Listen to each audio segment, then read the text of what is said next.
Aujourd'hui, je vous explique comment repérer de fausses orangs, ce genre de sandales Hermès. Alors c'est parti.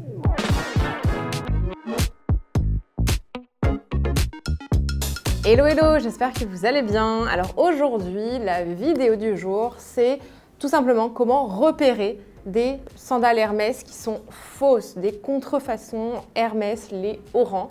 Je vais vous expliquer un petit peu cela sur certains points qui sont les principaux points, selon moi, pour repérer de fausses orangs. Il y a pas mal de faux qui tournent de plus en plus, que ce soit sur Vinted, vestiaire collectif, enfin, vraiment de partout. Ça peut arriver, donc vraiment bien être vigilante et vigilant sur la contrefaçon. Si jamais vous ne me connaissez pas, je suis Margot alias Margavalux. Je vous parle principalement de luxe, de mode, de beauté, un peu de vlog voyage également que j'adore vous faire. Si jamais vous ne me suivez pas sur YouTube, je vous invite à vous abonner à cette chaîne qui regorge de vidéos plutôt sympas, je l'espère en tout cas. Donc n'hésitez pas à vous abonner et à cliquer sur la petite cloche pour être averti de toutes les nouvelles vidéos qui sortent, d'une notification à chaque fois. Promis, je vous spam. Non bon, sans déconner, écoutez, c'est parti. On va entamer du coup les premiers points sur lesquels être vigilante et vigilant. Bon, dans un premier temps, le plus important, on va dire, ça va être le numéro de série. Toutes les chaussures Hermès possèdent un numéro de série. Donc les Orangs, depuis 2015, possèdent ce numéro de série et en général, il se trouve juste ici à l'intérieur. Vous avez un numéro de série, par exemple, moi là, ça commence par BL02, etc. Donc ça, c'est vraiment le numéro de série qui va être à l'intérieur, dans la languette, juste ici. C'est hyper important. Il peut se trouver qu'il n'y en ait pas avant 2015. Mais bon, en général, les Orangs que vous allez acheter d'occasion vont forcément être en général plus de 2015, je l'espère pour vous, parce que sinon ça risque d'être dans un état un peu spécial. Ensuite, du coup, sur toutes les coutures, vous avez des coutures qui sont hyper nettes et très précises, à intervalles réguliers. On n'a pas de couture qui dépasse, tout est extrêmement bien fait, c'est très visible, on voit la qualité. On voit également la couture qui est juste ici à l'intérieur. Je regarde en même temps, mais c'est super net. Bon, je sais que c'est des vrais, je les ai achetés en boutique, mais c'est hyper intéressant de voir ça. Même la semelle à l'intérieur qui est collée est extrêmement nette en fait. Voilà, il faut vraiment remarquer le sens du détail et je trouve que tout est très net. Donc ça, c'est quelque chose qu'il faut absolument regarder au niveau des coutures, qu'il n'y ait pas un trop gros espace entre la languette et les coutures qui font tout le tour en fait, tout simplement. Voilà, il faut vraiment que tout soit net, que le fil soit de bonne qualité. Ça, c'est quelque chose qu'on remarque largement. Ensuite, toutes les Orangs ont un intérieur cuir. La semelle intérieure est en cuir, je répète, c'est du cuir. Voilà. Donc, regardez bien, vous pouvez même les sentir à la rigueur, ça sent le cuir. Bon, sauf si elles ont été portées 50 fois, je ne vous conseille pas forcément de sentir les chaussures si ce n'est pas les vôtres. Mais voilà, ça sent le cuir dans tous les cas et on peut toucher la matière. On le voit que c'est largement du cuir de bonne qualité qui plus est. Ensuite, un bon indicateur, c'est l'intérieur de la semelle. Juste ici, vous avez le marquage Hermès. Donc c'est un marquage au doigt, en fait, vous pouvez le sentir. Voilà, tout simplement, vous le sentez, c'est vraiment sur le cuir.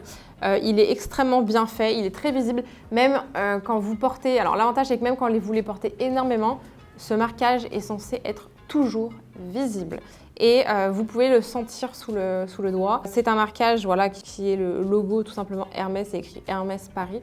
Bien attention que ça soit la même écriture également, en petite astuce, même écriture que sur l'arrière des semelles extérieures. Vous avez écrit Hermès. Et ici, Hermès Paris, c'est censé à peu près être, la même écriture. Donc, ça peut un peu vous donner une piste également si jamais vous voyez qu'il y a une trop grosse différence entre les deux. Ensuite, dans toutes les Orangs, vous avez une semelle, une petite semelle, un rehaussement en fait, de la semelle intérieure. Je ne sais pas si vous le verrez d'ici, mais vous avez une espèce de petite bosse à l'intérieur. Ça vous permet d'avoir un petit confort en supplément. Et sur toutes les Orangs, vous avez ce petit renfort. Je sais qu'il y a des fausses qui n'ont pas ceci et ça fait vraiment partie de la semelle à l'intérieur. Voilà. Ensuite, autre point, vous avez la semelle extérieure. Je suis désolée, bon, elles ont été portées. Hein. La semelle extérieure, vous avez... Alors, si jamais vous ne... Je sais que vous allez me demander à nouveau, pour celles qui n'ont jamais vu mes vidéos, c'est une semelle antidérapante. Voilà, ça ne fait pas partie de la chaussure.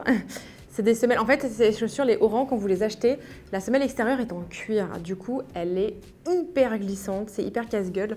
La première fois, j'ai voulu les mettre sans les semelles antidérapantes, je ne les ai pas encore reçues.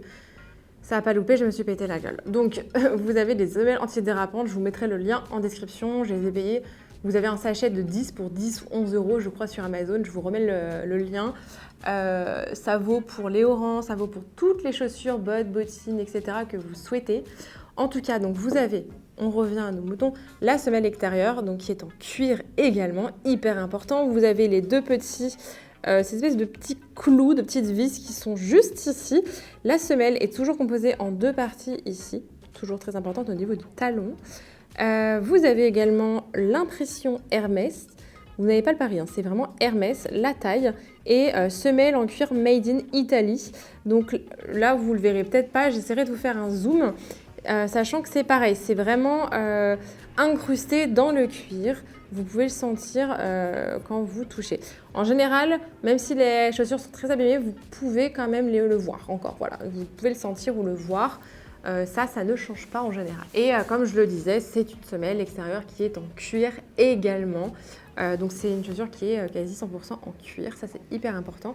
Donc voilà en fait les principaux points pour repérer des contrefaçons Hermès, les Oran. J'espère qu'en tout cas ça pourra vous aider sur vos prochains achats d'occasion. Je sais que ça peut valoir extrêmement le coup d'acheter des Oran d'occasion. Vous pouvez avoir de bons prix, des chaussures qui ne sont pas trop abîmées en plus. Donc why not? Je sais que moi je ne suis pas fermée à l'idée d'acheter de la seconde main sur les Oran du moins. J'ai acheté par exemple des baskets Dior en seconde main, elles étaient comme neuves, je crois qu'elles ont été portées une fois et du coup on gagne quand même un petit pourcentage par rapport aux neuves, c'est pas déconnant. Surtout pour certains modèles où personnellement je ne souhaite pas dépenser autant d'argent par exemple pour des baskets en tissu, donc j'étais très contente de les trouver. Bref, j'espère en tout cas que cette vidéo vous aura plu, vous aura aidé également, c'est hyper important pour moi. Merci d'avoir regardé jusqu'au bout, n'hésitez pas à vous abonner à ma chaîne YouTube comme d'habitude, si ce n'est pas déjà fait. Et écoutez, je vous dis à très bientôt pour une nouvelle vidéo.